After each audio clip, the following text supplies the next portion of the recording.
evening. I'm John Fugelsang, and this is Viewpoint. Thank you so much for joining us tonight. When it comes to gay people, the Catholic Church kind of likes to paraphrase St. Augustine and say it loves the sinner, hates the sin. That's what it likes to say, while labeling what is called homosexual acts as depraved and intrinsically disordered, leading the fight against same-sex marriage, and since 2005, barring men with, quote, deep-seated homosexual tendencies, end quote, from the priesthood. And it's really no wonder so many gay Catholics feel rejected by their own church. But some in the church have a very different message. If you are an LGBT Catholic or an LGBT ally, the chances are right now in our church you are feeling unsupported, you're feeling rejected, abandoned, and even unloved. But I want you to know that there are other voices coming from our church. That's Father Gary Meier, and he has become one of the most forthright voices supporting gay Catholics since becoming one of just a handful of priests to publicly come out as gay himself. Now, Father Meier came out earlier this month after publishing the second edition of his book, Hidden Voices, Reflections of a Gay Catholic Priest, a book he'd previously published anonymously, but now felt compelled to claim as his own. Why the change? Well, Father Meier wrote in the Huffington Post, and I quote, "I have tried over the years to reconcile my silence as a gay priest with that of the Church's increasingly anti-gay stance, but I have been unsuccessful. I could not live as a gay priest, which means living in silence while publicly pretending to support the hierarchy's teachings on homosexuality." It is my great pleasure now to bring on Father Gary Meier, whose once anonymous book is Hidden Voices, Reflections of a Gay Catholic Priest. Father, good evening and welcome to Viewpoint. What a pleasure. Yeah, thanks so much, John, for having me. And thank you. So, sir, you've been a priest for 15 years now. Why did you decide this was the time to come out publicly? I get asked that a lot, John. I can say this in response to that question. St. Catherine of Siena once said that we need to speak the truth with 1,000 voices. It is silence that kills the world. And that's all I'm doing, is speaking the truth. The truth about homosexuality, the truth about what it means to be gay in our world today, and the truth about all people are beautiful, created by God, by love, for love. Well, how have you been received by your former parishioners and, more importantly, by the hierarchy? Great questions again. I've been received by people. I've gotten literally hundreds of emails from all around the world, mostly here in the United States, but in fact all around the world. Overwhelmingly supportive. I can count on one hand maybe 3 or 4 emails that have been, disdained or, unhappy with my decision to publish under my name. So the people are overwhelmingly supportive of this book, of what I'm saying, of the truth that I'm speaking. Well, of course, there have always been gay priests, but not that many who've been able to come out as you've done. I'm wondering, how have your fellow priests responded to your announcement? I get a ton of emails from priests and seminarians alike, including some bishops who are all in their emails. Some of them are anonymous and some of them aren't, but they are all, there's such a fear with coming out as a gay priest in today's church. And it's beyond just the fear of what people are going to say, but it's also the fear of loss of job security, possibly income, health benefits. I mean, there's a lot of factors that go into that make it a very scary thing to do. Well, for those out there who don't understand the Catholic Church's doctrine, it's not forbidden to be a gay priest. It is highly irregular, of course, to be open about it, although you're not the first. Do you expect, sir, to remain a priest after this announcement? I don't know. The Archdiocese here in St. Louis issued a statement that was pretty much neutral. It didn't, as far as statements, regarding this issue, it's one of the nicer ones. Mm-hmm. So I don't. It's hard to gauge what's going to officially come out of the Archdiocese of St. Louis in the weeks and months ahead. Would you like to remain a priest? I say this too as well to anyone who asks. If there's a way for me to remain a priest and minister to the LGBT community and to say what I believe to be the truth about homosexuality, then I'm in. Count me in. That's brilliant. Well, let me ask, do you think the Church's biggest problem with your announcement would be that you are a gay man or that you went public about it? I'm not sure that they would have an issue with either or. I know it's uncharted water when a gay priest comes out and says, hey, I'm gay. It just hasn't happened in this country much at all. In fact, probably not too much around the world, as far as I know. So I'm not sure that they would have an issue with either one of those. I think the issue that if there's going to be an issue, it's going to be on my view about homosexuality as recognizing that as a gift, not a curse. I don't believe homosexuality is a disease like alcoholism or gay marriage. I don't believe is a threat to world peace. Those are the kinds of things I think if the church is going to, if the hierarchy is going to have issue with what I've said, it's going to be in that area. Of course. Well, here on Viewpoint, we consistently have tried to break down the various arguments, anti-gay arguments that some right-wing Christians have used to justify discrimination against our LGBT brothers and sisters. We are routinely knocking down Romans and Matthew 19, which have nothing to do with gay people. As you know, sir, I was raised the child of two ex-Catholic clergy. And for me, when I first moved to New York City, I went to the NYU Catholic Center. That was a church that actually openly welcomed gay parishioners. And I had never seen that before. I had never seen gay and lesbian couples not just going to church together, but openly welcomed and celebrated.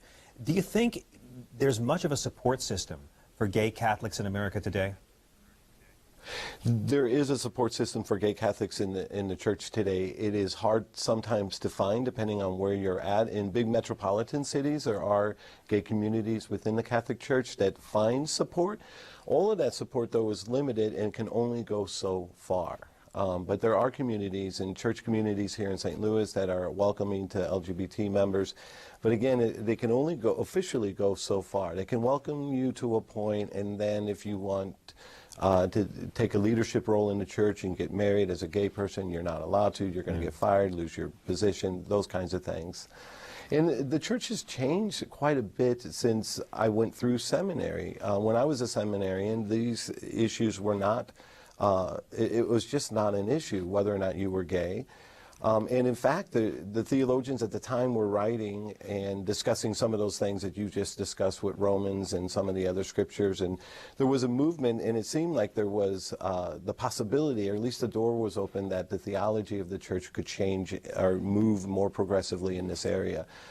Some of my earlier papers in morality class were done on homosexuality, as you might imagine.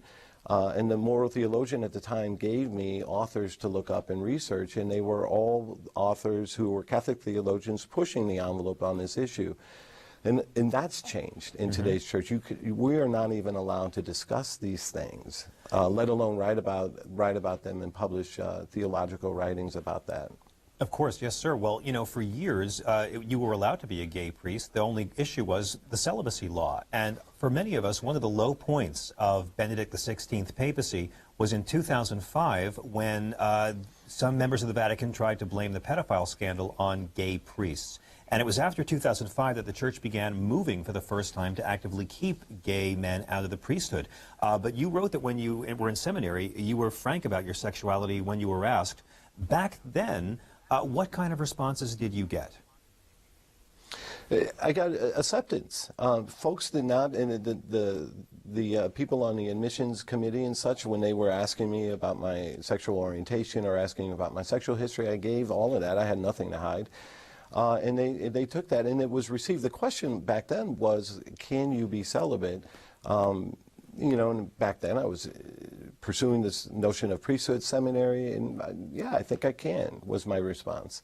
And that was fine. That was not the issue. The doctrine that was issued in 2005 is, I believe it's a reinstatement of a doctrine that was issued back in the 1950s, but that had been widely ignored by bishops. They were ordaining gay men to the priesthood continually. It was not even an issue. In 2002, Bishop Gregory spoke of U.S. seminaries as having what he called a, quote, homosexual atmosphere or dynamic that makes heterosexuals think twice about entering the priesthood. And he said there was an ongoing struggle to make sure the priesthood is not dominated by homosexual men. And that sounded a bit silly at the time. Do you, sir, see the Catholic priesthood in this century as dominated by gay men? They're awfully quiet if it is. Well, you also were... If it is that... Please, go ahead. If it is dominated by gay clergy, they are certainly very quiet about that. That's not been my experience at all, and I haven't perceived any struggle in that regard either between the heterosexual priest and the gay priest. I just don't, that's not the way the brother priests that I've grown to know and love have ever operated under any sort of struggle. It seems like it's just not that big a deal for most members of the faith, correct? It is not that big of a deal. If you look at reports that have come out of Pew Research Center that do studies on what people in the pews believe, there's been a huge rise in the amount of lay people in the Catholic Church who once believed homosexuality was a sin, who no longer believe that. I think it's as high as 56% who no longer believe that homosexuality is a sin. And then 59% of Catholic laity support marriage equality as well. Mm-hmm. Well, so who suffers the most, sir, from the Church's LGBT stance? My opinion and what makes the driving force for the book and any other efforts I put forth with advocacy, it's the 30% of the teenagers. The 30% of the teenagers who successfully commit suicide based on their sexual orientation and sexual identity issues. Those are the people that are hearing these messages being spoken from the pulpit that I believe are harmful.